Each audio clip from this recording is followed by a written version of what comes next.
Russia has rejected demands for a month-long ceasefire in Ukraine, but insists it is committed to proposed peace talks in Turkiye as long as they take place without preconditions.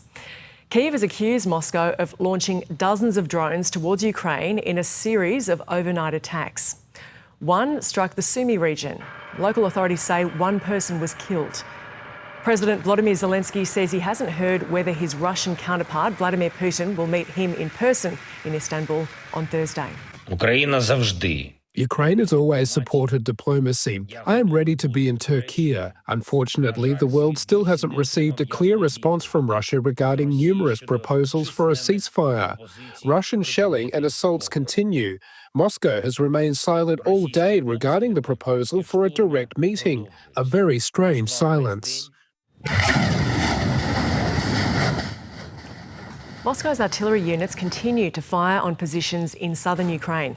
The Russian Defence Ministry has released footage on the same day the 30-day truce proposed by Europe and the US was due to begin.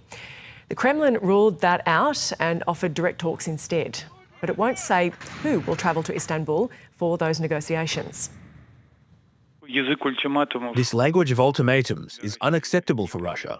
It is not appropriate. You cannot talk to Russia in this language.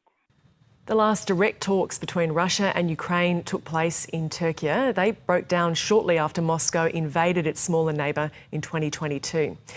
The Turkish president believes negotiations can be revived and is hoping the discussions will not be wasted. At this stage, Russia, Ukraine, America and Europe have agreed to hold talks.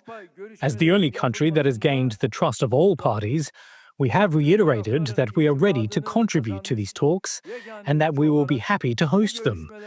We see that a new window of opportunity has emerged with the recent developments. I insisted that that meeting take place, and it is taking place. And I think you may have a good result out of the Thursday meeting in Turkey between Russia and Ukraine.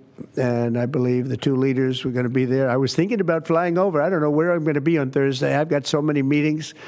But I was thinking about actually flying over there. There's a possibility of it, I guess, if I think things can happen. Donald Trump taking credit and suggesting there he could make a detour on his Middle East trip to take part in this week's talks on Ukraine.